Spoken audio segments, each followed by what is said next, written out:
Merci François-Noël Buffet de nous accompagner pendant cette première demi-heure. Vous êtes sénateur Les Républicains du Rhône, président de la commission des lois du Sénat. Vous étiez donc membre de cette commission mixte paritaire sur le projet de loi immigration. On va bien sûr en parler. D'abord, la loi immigration a donc été adoptée hier par le Parlement après un vote du Sénat puis de l'Assemblée nationale. Est-ce que ce matin vous êtes soulagé ? En tous les cas, soulagé, c'est un grand mot. Le texte a été adopté. Il sera évidemment déféré au Conseil constitutionnel, mais il va être promulgué dans quelques temps, et c'est une avancée considérable en réalité. Je crois que pour la première fois depuis de nombreuses années, nous avons essayé de mettre en place à travers ce texte une politique cohérente d'immigration avec une stratégie. La difficulté d'aujourd'hui, c'est que nous sommes sur des scénarios au fil de l'eau, et là, on a mis en place une stratégie. Quelle est cette stratégie ? Elle est très simple, elle répond à 3 objectifs. Le premier, maîtriser les migrations régulières, c'est-à-dire réduire en volume le nombre de personnes qui arrivent sur le territoire, fixer des conditions du respect des valeurs de la République, des conditions naturellement parfois de ressources, bien sûr, mais aussi la volonté de choisir l'immigration plutôt économique et plutôt qualifiée et moins les autres types d'immigration. Pourquoi ? Parce que notre pays a besoin de l'immigration, ça c'est incontestable, et notamment de l'immigration qualifiée. Nous le disons, le CDE le dit depuis longtemps, c'est très important. Et il faut des conditions pour cela. Et puis, le deuxième point, c'est de traiter l'immigration irrégulière, qui est le point faible, pour ne pas dire très faible de notre pays. Et là, il faut être très ferme. C'est tolérance zéro, donc on a mis en place tous les dispositifs qui permettent à l'exécutif, au gouvernement, de pouvoir renvoyer les personnes en situation irrégulière dans leur pays d'origine, ça paraît clair. Et puis, on oublie souvent, c'est aussi tout le sujet de la demande d'asile. Il faut protéger cette procédure. Elle est embolisée par les réseaux qui l'utilisent à d'autres fins, et du coup, elle met en difficulté ceux qui méritent la protection et la rapidité de la décision. Donc, c'est ça la stratégie globale. Ensuite, évidemment, il y a des mesures particulières. On a simplifié les procédures. Oui. Les procédures à la fois d'accueil, c'est-à-dire qu'un étranger qui vient sur le territoire national aujourd'hui, avec le texte, il sera vu par les services de la préfecture, sa situation sera étudiée en globalité et on lui donnera la réponse, évidemment, la plus adaptée. Mais c'est vrai pour les magistrats administratifs qui sont embolisés, il faut simplifier les procédures, on passe de 13 à 3. Donc il y a beaucoup de choses dans ce texte, mais je crois que ce qu'il faut retenir de ce texte, c'est qu'il donne une cohérence à l'ensemble. On va revenir dans le détail sur ce que contient cette loi immigration, mais sur ce qui s'est passé hier. Est-ce que c'est un problème que le Rassemblement national ait voté le texte en revendiquant une victoire idéologique ? Il faut cesser de se laisser influencer par le Front National. Ils essayent de faire un hold-up. Ils ont contesté ce texte depuis le début, en disant c'est pas bien, pas suffisant, pas assez dur, vraiment un texte mollasson. Et puis, quand les choses se mettent en place, finalement, ils essayent de voler la victoire, si je puis dire. En commission mixte paritaire, puisque vous y étiez, ils l'ont contesté ou ils l'ont soutenu ? Pour certains points, ils ont soutenu, d'autres, ils ont contesté. Par exemple, sur l'article 4 bis, qui est le métier en tension, ils l'ont contesté. Ce sont des flibustiers de la politique. Ils essayent d'en tirer un profit personnel. Mais on n'a pas besoin d'eux. On n'a pas besoin d'eux. Je crois qu'il faut être assez clair. Nous ne partageons pas les thèses du Front National. Je ne les partage pas plus que je ne partage les thèses de l'extrême gauche. Nous avons notre texte, notre stratégie. Nous l'avons construite, j'allais presque dire. Évidemment, le Sénat a été très influent, bien sûr. Mais nous avons discuté pour la CMP avec le gouvernement et avec la majorité présidentielle. On a obtenu quelque chose. Donc, mais est-ce que là, elle a réussi un coup politique, Marine Le Pen ? Elle essaye de réussir un coup politique. Elle peut éventuellement le gagner, mais il faut vraiment le combattre. C'est pas son texte, c'est une posture, en tous les cas. Elle fait de l'opportunisme politique, c'est-à-dire tout ce que je hais en politique d'ailleurs. C'est ça son sujet. Donc ne nous laissons pas influencer par finalement ce parti politique qui ne vit que sur les problématiques des autres, mais qui n'apporte jamais de solution. C'est en permanence un refus d'obstacles. Donc ne nous laissons pas influencer par elle. Ce texte, il a divisé la majorité. Sacha Houlié, votre homologue de l'Assemblée nationale, qui préside la commission des lois, a voté contre ce texte, alors qu'il était président de la commission mixte paritaire. Vous comprenez ce choix ? C'est un choix qui lui est personnel. On sait que depuis longtemps, il n'est pas favorable. C'est un homme de gauche, pour ne pas dire très à gauche. À la limite, je respecte ses convictions. Bien sûr que je les respecte, ses convictions. Mais c'est il avait laissé entendre en commission mixte paritaire qu'il s'opposerait à ce texte ? Non, je ne trahirais aucun secret. Non, pas du tout. Il a piloté comme on pilote habituellement la commission mixte paritaire. Donc il n'y avait pas de surprise de ce point de vue-là. Mais on sait bien quelles sont ses convictions. Il ne faut pas se poser trop de questions, il faut les respecter, il a fait son choix. Mais il n'a pas voté l'accord. Question était de savoir... CMP, il n'a pas voté l'accord, du coup? Il n'a pas, voté tout court. Il aurait pu peut-être se déporter à la circonstance. Bon, voilà. Il faut respecter les convictions des uns et des autres, malgré tout. Ça a été serré en commission mixte paritaire, le vote? Non, il était assez classique. C'était un vote assez classique. Il y avait une majorité assez large pour voter le texte, donc il n'y a pas eu de problème de ce point de vue-là. Comment on va venir à la CMP, mais juste un dernier mot sur ce qui s'est passé cette nuit, puisque hier soir, il y a des ministres qui ont menacé de démissionner. Aurélien Rousseau, le ministre de la Santé, lui a présenté sa démission dans la nuit après le vote, parce qu'il juge que le texte est trop droitisé et que l'apport des voix du RN, ça n'allait pas. Est-ce que vous comprenez, là aussi, cette décision, et est-ce qu'on rentre dans une crise gouvernementale? Oui, c'est la jurisprudence Jean-Pierre Chevènement. Vous êtes d'accord, eh ben, vous ne dites rien, je le dis poliment, c'était pas sa formule, vous n'êtes pas d'accord, eh ben, vous quittez. Bah, là aussi, ministre, ça ferme sa gueule ou ça démissionne. Exactement. À partir du moment où le ministre de la Santé n'est pas d'accord, il donne sa démission, mais il s'en va. Si c'est uniquement donner sa démission pour faire semblant de, ça c'est parfaitement contestable. Et s'il décide de partir, ben, il décide de partir. Voilà, et puis terminé, on n'en parlera plus. Mais c'est son choix personnel, mais une fois de plus, c'est un choix qu'il faut respecter. Moi, je ne tire pas de conclusion hâtive. Simplement, il ne faut pas que ce soit une forme de manipulation.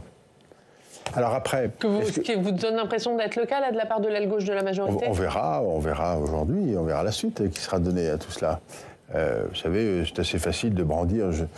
Après moi, le déluge, je quitte tout, je m'en vais, et puis au bout d'un rendez-vous d'un quart d'heure, on a changé ses convictions. Si en revanche, M. Rousseau va au bout, ben, très bien, c'est son choix. Après, est-ce qu'il y a une crise? C'est votre question. En tous les cas, s'il n'y a pas une crise, il y a un moment de tension assez fort. Mais, je le redis, la majorité du Renaissance a voté largement le texte. Donc est en accord avec ce qu'avait proposé le gouvernement, le ministre, la première ministre et finalement le président de la République. Il a manqué 37 voix. Il a manqué 37 voix, oui. Bon, ben voilà, on sait qu'un texte sur l'immigration qui est un texte extrêmement difficile. Tout le monde sait très bien qu'on ne s'occupe pas de colis, on s'occupe de personnes. C'est un sujet très compliqué. On ne peut pas faire l'unanimité sur des choses comme ça. Est-ce que vous y avez pensé en CMP, à force de droitiser le texte, vous saviez que ça risquait de casser du côté de la majorité? Quand on négocie, bien sûr, on respecte les uns et les autres. Chacun fait un pas en avant, chacun essaie de trouver une solution. On a toujours en tête l'idée on défend toujours l'idée qu'il faut que ça passe dans son camp. D'ailleurs, hier, le président du groupe chez nous est revenu hier matin pour évoquer devant le groupe un point particulier pour être validé. Ça me paraît parfaitement normal. C'est la question des APL? Oui, c'est le jeu démocratique. Il faut le respecter. Il a été difficile à obtenir cet accord en commission mixte paritaire? Il a été difficile à obtenir, oui, sur un certain nombre de points, oui. Ce fut compliqué. Il y avait la volonté d'aboutir, malgré tout, disons les des deux côtés qu'elles sont. Je le crois, oui. Enfin, en tout cas, pour nous, il y avait une volonté d'aboutir sur la base de Quand vous dites vous, c'est uniquement la droite sénatoriale ou c'est tous les LR? Où il y avait des divisions, des différences de stratégie entre les LR? Il y a pu y avoir à un moment des petites différences de stratégie, bien sûr. Mais au bout du compte, tout le monde voulait un texte. Pourquoi? Pas spécialement pour embêter l'autre, c'est pas ça le sujet, mais parce que le pays en a besoin. Quand vous avez la population aujourd'hui qui, à travers les sondages, même s'il faut être prudent sur les sondages, dit que le sujet migratoire est un problème, qu'il y a des inquiétudes, qu'ils en veulent moins, on est aussi élu, on a des mandats. Et donc il faut quand même se dire qu'on est responsable de ça. Et moi je suis convaincu que le fait d'avoir mis en place une stratégie migratoire pour le pays est une bonne chose. Et c'était une opportunité, j'allais dire pour le coup, de circonstances et politiques, de pouvoir faire avancer les choses. Et il fallait la saisir. Mais est-ce qu'il y avait plus du côté de la droite sénatoriale une volonté de faire avancer les choses et d'être constructif que du côté d'Éric Ciotti et d'Olivier Marleix, pour être clair? Je ne crois pas. Il y avait une volonté. Peut-être, oui, pour des raisons de circonstances purement. Vous avez plus de politique politicienne que vous? Oui, le Sénat est moins politicien, parfois un peu plus technique, mais bon, au bout du compte, c'est qu'on y arrive. Et finalement, tout le monde est resté. C'est normal, il y a des différences, enfin, si ce n'est des différences, en tous les cas, des sensibilités un peu différentes. Donc il faut que tout le monde rentre dans le système pour que ça marche. Mais ça, c'est le jeu normal de toute vie publique et de toute vie collective. Dans un parti, dans n'importe quelle association, c'est comme ça. Mais c'est le sel. Est-ce que ça a été aussi tendu avec vos alliés centristes? Écoutez, on a l'impression qu'Hervé Marseille était un petit peu agacé lundi soir. Oui, lundi soir, parce que c'était compliqué, mais Mais moi, je voudrais saluer Hervé Marseille et le rapporteur Philippe Bonnecarrère et tous les collègues centristes qui ont été... nous avons été des partenaires loyaux, et vraiment, il faut le saluer. Ça a été, en tous les cas pour moi, qui préside la commission et qui suivait, vous comprenez bien, ce texte de très très près, pour plein de raisons, je dois saluer ce moment d'unité de la majorité sénatoriale. Alors on va se pencher sur le fond du texte, on va voir ce que contient l'accord que vous avez trouvé et donc ce qui est devenu maintenant cette loi immigration. On voit ça avec notre journaliste Steve Jourdain.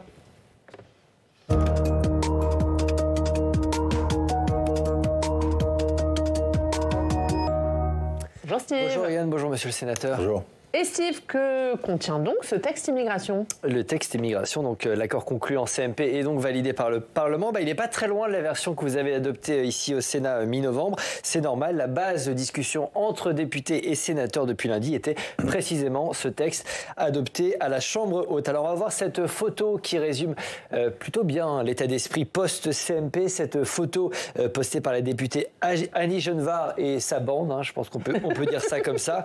Je vais vous faire le sous-texte. Victoire de la droite, victoire des sénateurs. Voilà donc pour l'après CMP. On va rentrer dans le détail peut-être des mesures avec cette mesure qui a provoqué un psychodrame ces dernières heures, ces derniers jours, avec la question des APL, les aides personnalisées au logement. Le texte voté par le Sénat et étudié par la CMP prévoyait d'allonger à 5 ans de présence sur le territoire le délai nécessaire pour que les étrangers en situation régulière puissent toucher les allocations sociales. 5 ans contre 6 mois actuellement, c'est ce qu'exigeaient les sénateurs, c'est ce qu'ils ont obtenu avec cette CMP et donc validée par le Parlement. L'accord prévoit donc que le bénéfice des APL sera désormais conditionné à 5 ans de résidence stable et régulière pour l'étranger qui ne travaille pas et à 3 mois pour celui qui travaille. Ces restrictions ne s'appliquent pas aux réfugiés ni aux étudiants étrangers. Oriane. Steve, quels sont les autres points de cet accord entre députés et sénateurs? Moins de régularisation, plus d'expulsion, moins d'aide sociale pour les étrangers. On va voir un peu le détail de ces mesures. Le texte prévoit des régularisations au cas par cas pour les sans-papiers. Un titre de séjour d'1 an sera délivré à condition d'avoir résidé en France pendant au moins 3 ans et avoir exercé une activité salariée durant au moins 12 mois sur les 2 dernières années. Les préfets diront si oui ou non l'étranger en question remplit ces conditions. Le texte prévoit aussi le rétablissement du délai de séjour irrégulier supprimé sous François Hollande, l'encadrement plus strict de l'immigration étudiante. Une caution sera exigée de la part des étudiants étrangers. Les frais d'inscription à l'université seront aussi majorés. Il y a également un durcissement des conditions du regroupement familial.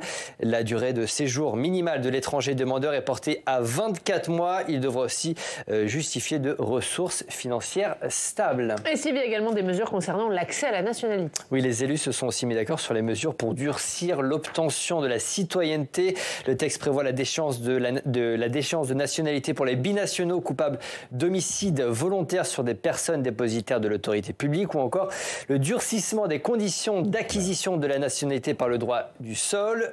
Ça concerne les enfants de parents étrangers nés sur le sol français. Aujourd'hui, les parents peuvent faire la demande à partir des 13 ans de l'enfant si celui-ci réside en France depuis ses 8 ans. Dorénavant, c'est l'enfant lui-même qui, entre ses 16 et 18 ans, devra manifester sa volonté de devenir français. Monsieur le sénateur, qu'est-ce que vous répondez à ceux qui vous accusent d'avoir repris les idées de Jean-Marie Le Pen? Sur ce dernier point, il faut indiquer que la démarche doit être volontaire, c'est-à-dire que si le mineur demande la nationalité, elle est le plein droit. Il faut préciser les choses, c'est très intéressant ce que vous montrez, mais il y a des points de détail qu'il faudrait préciser pour nos auditeurs. Écoutez, c'est un faux argument, évidemment, ça fait partie du hold-up mis en place. Nous travaillons dans cette maison depuis longtemps sur l'immigration. Toutes ces mesures ne viennent pas de nulle part. Ça fait pratiquement depuis 2006 que je m'occupe de ce sujet-là. Nous avons à plusieurs reprises proposé des mesures de cette nature dans les textes qui ont toujours été refusés par les gouvernements qui ont été en place, en tous les cas après 2011. Et l'occasion a fait que cette fois-ci, on pouvait arriver à faire prospérer ces idées. Mais au-delà de tout ça, c'est quoi le sujet? C'est ce que je disais il y a quelques instants, c'est la volonté de choisir son immigration et de mettre en place une stratégie. Cette stratégie, je le redis, c'est moins d'immigration régulière, on est à plus de 275 000, presque 300 000 personnes par an, pour revenir à un étiage beaucoup plus bas sur le fait d'avoir une immigration économique qualifiée. Et puis c'est de fixer les conditions de séjour sur le territoire national français, avec les mesures que vous venez d'évoquer. Excusez-moi, monsieur le sénateur, mais quand vous conditionnez les allocations sociales à un certain nombre d'années de présence sur le territoire, est-ce que ce n'est pas de la préférence nationale? Est-ce que ce n'est pas des idées défendues par Jean-Marie Le Pen? Il faut d'abord rappeler qu'il s'agit des prestations sociales non contributives. C'est ce qui explique d'ailleurs que pour les étrangers sur le territoire national qui ne travaillent pas,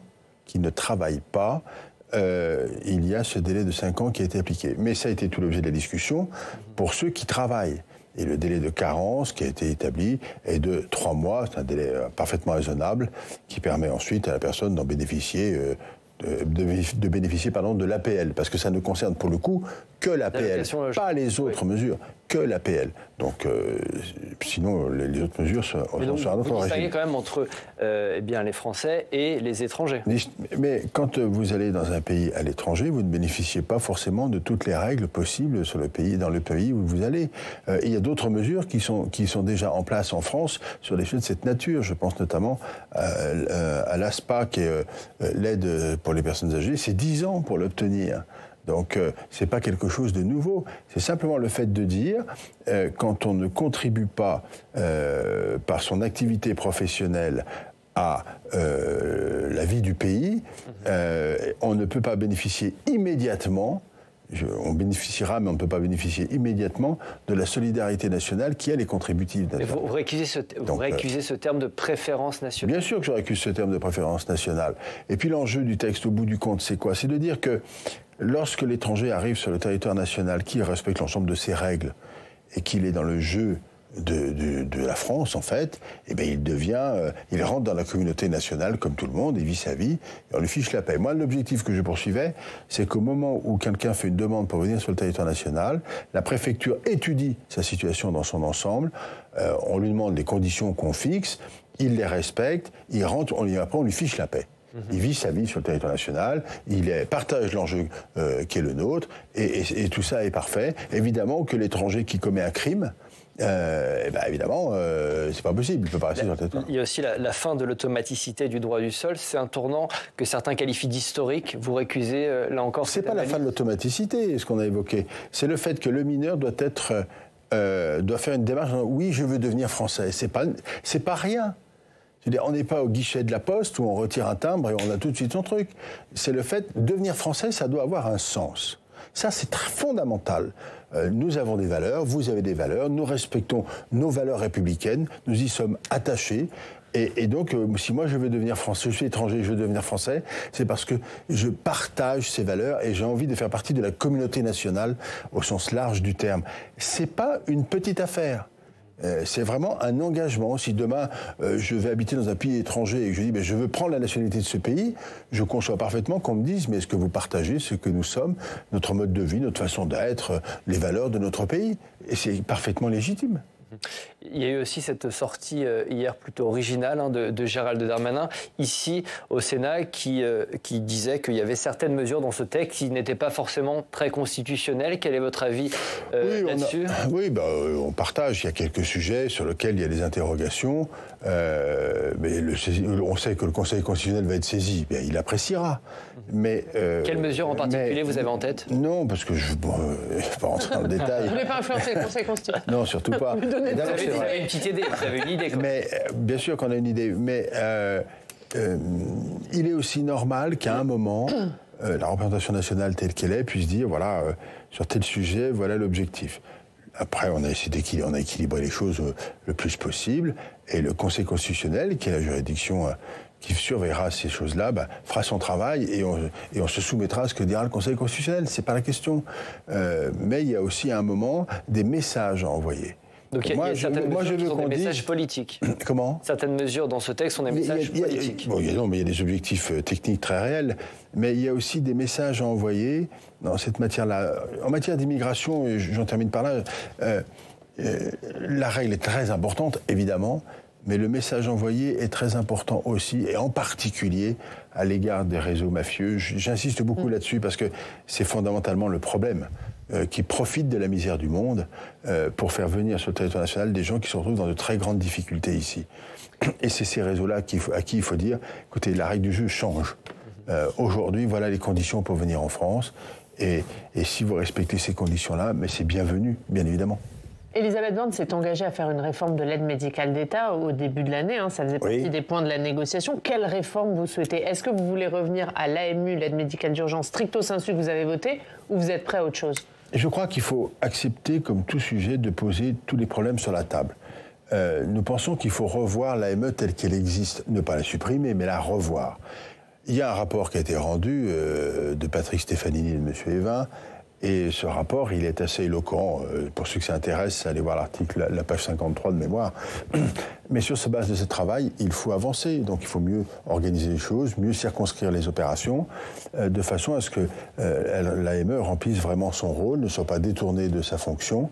Moi, je pense qu'un des sujets majeurs, c'est le fait de contrôler, en fait, du contrôle de l'attribution de l'AME, mais ensuite du contrôle de la situation de l'étranger qui est en situation irrégulière, je le redis bien, c'est pour des étrangers en situation irrégulière. Donc il faut regarder ça avec beaucoup de sérénité et accepter les constats du rapport sont présents, sont utiles. Voilà, mais qu'est-ce qu'il faut revoir? Parce que Gérald Darmanin, il dit que c'est pas le panier de soins, le problème c'est le statut. Alors il y a les deux. Il y a un peu le panier de soins, quand même, et puis il y a effectivement le statut qu'il faut reprendre avec le contrôle du statut. Moi, je partage ce point de vue, mais posons le débat. Il faut à tout prix, j'allais presque dire, déstresser tout le monde sur le sujet. Il n'est pas question de ne pas soigner non plus. L'urgence vitale, elle doit être soignée, bien évidemment. Tout ce qui concerne les risques Pardon. Non, allez-y. Non, tout ce qui concerne les risques d'épidémie, quelqu'un qui est malade, qui aurait la tuberculose, on soigne, bien évidemment, c'est ça. Est-ce que vous avez fait une erreur d'appeler ça aide médicale d'urgence? Est-ce que ça a envoyé un mauvais signal? On aurait peut-être dû l'expliquer un peu différemment, être plus précis, on n'est jamais parfait, naturellement. Mais à partir du moment où il y aura un projet de loi spécifique là-dessus, c'est l'engagement qui a été pris auprès du président du Sénat, posons le problème et réglons les problèmes. Il faut apaiser quand même tout ça. Ça part dans des conditions d'hystérisation un peu généralisées. Il est temps que les choses se calment et qu'on essaye de continuer de faire avancer les choses sereinement. Il n'y a pas de... C'est une nécessité pour le pays, c'est incontestable, mais il y a aussi du respect à l'égard des migrants, mais c'est parfaitement normal, c'est logique. Sur la révision de la Constitution? Oui, c'est pour quand? C'est votre prochaine demande. Ça dépend du sujet que vous voulez, parce qu'il y a beaucoup de sujets pour réviser la Constitution. Sur l'immigration, vous demandez toujours une réforme de la Constitution. Okay. Emmanuel Macron a refermé la portière. Oui, j'ai vu que le président a dit non. On avait un texte ici qui a été dénaturé, en tous les cas qui n'a pas passé le cap de la commission des lois, disons les choses telles qu'elles sont. Parce qu'il y avait des il peut y avoir. Alors, le président de la République, il veut modifier l'article 11, il le dit à Saint-Denis, après, la réunion d'après, il ne veut plus.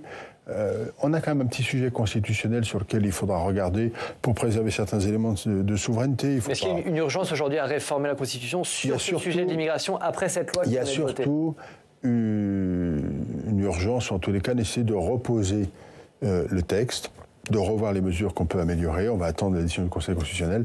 Mais oui, il faut voir ce qu'il faut travailler sereinement sur ce sujet-là. Vous savez, c'est possible sereinement quand on voit ce qui se passe à l'Assemblée nationale, quand on voit... Après, il y a des questions de timing. C'est peut-être pas immédiatement qu'il faut faire ça. Il faut peut-être le faire en cours d'année. Ça prendra du temps. On ne modifie pas la Constitution comme ça, en 2 minutes. En tous les cas, moi, j'y suis hostile. On fait les choses sérieusement. Voilà, on va sans doute redéposer un texte, mais enfin, pas immédiatement. Pas tout de suite. Est-ce qu'il faut revoir l'accord franco-algérien de 68 qui accorde un statut favorable aux ressortissants? Alors, je vous informe que dans quelques minutes, je vais avoir une réunion de bureau de la Commission des lois et que je vais proposer, avec Philippe Bonnecarrère, on a vu en photo tout à l'heure, l'idée de faire un point sur l'ensemble des conventions qui lient la France avec les pays étrangers, dont la convention qui nous lie avec l'Algérie. On a besoin d'un état des lieux, une fois de plus. Je ne veux pas procéder dans une urgence absolue parce que ça n'a pas de sens, mais on va faire un état des lieux complet de ces conventions, et singulièrement sur le traité qui nous lie avec l'Algérie, pour voir comment les choses peuvent évoluer. En fait, dans ce traité-là, il y a plusieurs sujets, je ne vais pas rentrer dans le détail. Il y a un sujet sur ce qu'on appelle, il y a les avantages entre guillemets sociaux et les avantages qui sont liés, ou les régimes particuliers qui sont liés aux conditions d'arrivée sur le territoire. Donc il faut reposer les choses. Il faut le remettre à plat. Il faut le remettre à plat, oui, parce que... Pourquoi il faut le remettre à plat? C'est pas un dogme absolu, de dire il faut le remettre à plat. Vous vous rendez compte, on a une convention spécifique depuis 1970 avec l'Algérie, très bien. Une fois qu'on a dit ça, on a agité un peu les choses. Mais aujourd'hui, cette convention, elle avait eu lieu à un moment au moment de l'indépendance de l'Algérie. Et on a traité les conditions de cette indépendance, après 130 ans d'histoire commune.